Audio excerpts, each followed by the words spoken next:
Salutations internautes. Donc je vous présente ce nouveau format court que je vais appeler les contes oubliés. Dans ce format, je vais vous parler donc d'anciennes compagnies que j'ai masterisées ou dont on a parlé et raconter histoires et anecdotes.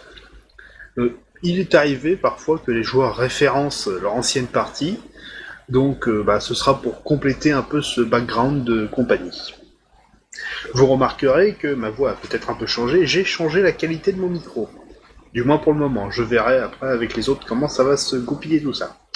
Enfin, peu importe, on va commencer ce premier épisode avec les marcheurs intrépides. Les marcheurs intrépides. Concrètement, c'est les anciens ingérables. Quand j'ai commencé le jeu de rôle et à masteriser, par la même occasion, c'est avec eux que j'ai commencé, donc la compagnie était au départ formée de 3 personnes, donc il y avait toujours Yak, qui s'appelait toujours Yak, qui jouait un guerrier, mais cette fois c'était pas un demi-orc, c'était un humain. Il s'était d'ailleurs acheté des javelots, allez savoir pourquoi, sachant qu'il avait déjà l'adresse du demi-orc, on n'en était pas loin. Tarkus jouait toujours un barbare, et Chardon, elfe noir voleur. Ça a pas trop changé tout ça. Et donc, première compagnie, ils partent à l'aventure, et on va y aller mollo, on commence avec un scénario bateau, le camp des orques. Donc, ils partent de Valtordu et font route vers le camp des orques approximatif de l'autre côté de la forêt. En chemin, ils se font attaquer par des brigands. Premier combat du jeu, Pas trop de galères à signaler, même si Yak a essayé de combattre les mecs avec ses javelots, qu'il s'est raté, évidemment, il s'est pas visé. Et finalement, on voit un type, ils ont buté tout le monde, sauf un, il commence à s'enfuir. Vite, fais quelque chose. Je sais pas quoi faire. Chardon attrape un javelot à la volée et lui lance dans le dos. Il est mort. Au moins, elle s'est visée. Après ça, donc, ils arrivent finalement au camp des orques. Du coup, on tente une infiltration. Chardon commence à jouer discret et à faire le tour pour repérer les lieux, mais elle se fait cramer à mi-chemin. Ça déclenche le combat, et tout le monde vient se foutre sur la gueule joyeusement. Rien de spécial à signaler, ils s'en sont pas trop mal sortis, pas trop de casse. Ils ont récupéré les colliers, et après ça, sont rentrés à Valtordu toucher leur paye. Pour une première mission, ça s'est pas trop mal passé. Donc après cette première session, Tarkus me disait qu'il connaissait quelqu'un sur un forum qui voudrait bien rejoindre à l'aventure. Pourquoi pas, après tout. Et c'est comme ça que j'ai connu Malice, qui me disait qu'elle voulait jouer le healer. Première fois que je masterise, c'est que ma deuxième session, et on me fout déjà un mage dans les pattes. Concrètement, si on prenait toute la paperasse de Nullbuck, les 3/4, ça serait pour la magie. Donc, j'étais content au départ, 3 aventuriers, 2 bourrins, un voleur, ça passe tout seul, et du coup, arrive Malice, et je vais devoir me farcir toutes les pages de magie.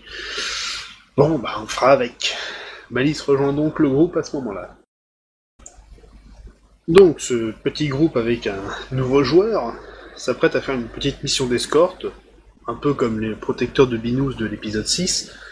Grossièrement, c'est la même chose. On escorte un marchand de Valtordu à Miluège. Donc, petite mission d'escorte lambda, c'est parti. En chemin, ils sont arrêtés par des brigands. Alors Yak descend du chariot et part devant pour négocier. Tarkus descend aussi, mais se prépare à cogner. Malice, je sais plus ce qu'elle faisait, et Chardon se dit, je vais descendre discrètement du chariot et sortir mon arc.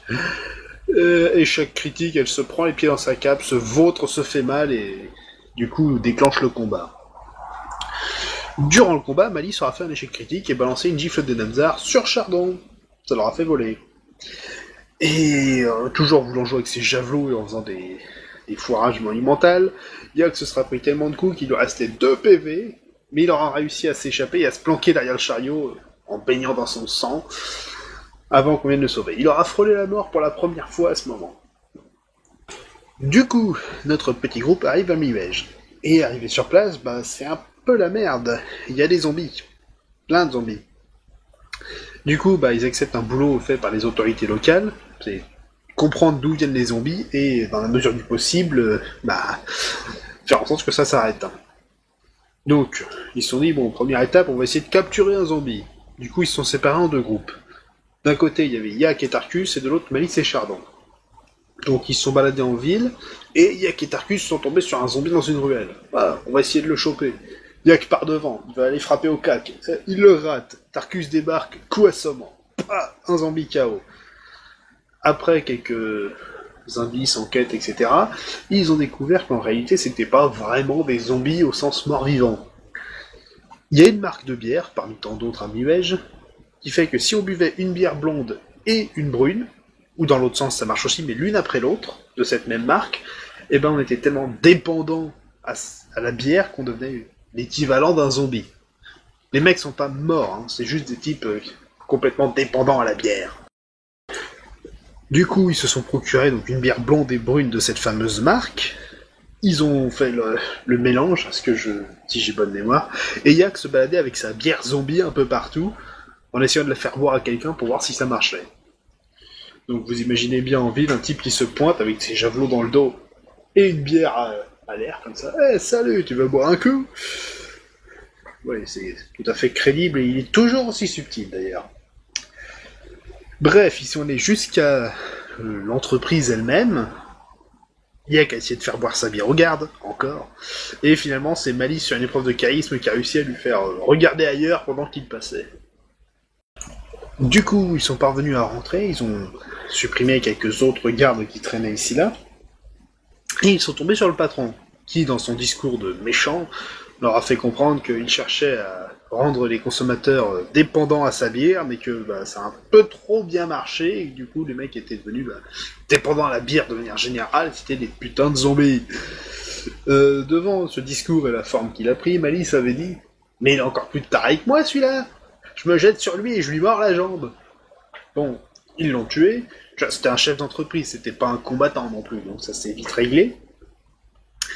Après ça, bon, ils avaient commencé à gagner en renommée pour avoir sauvé la ville, et on a enchaîné derrière avec un autre scénario officiel, les ombres de Muitak. Mais ça, je le garderai pour la prochaine fois. Il est à noter d'ailleurs, j'y pense, que Yak avait encore sa bière zombie, et il l'a gardée un bon moment. Bon, je vous dis à la semaine prochaine.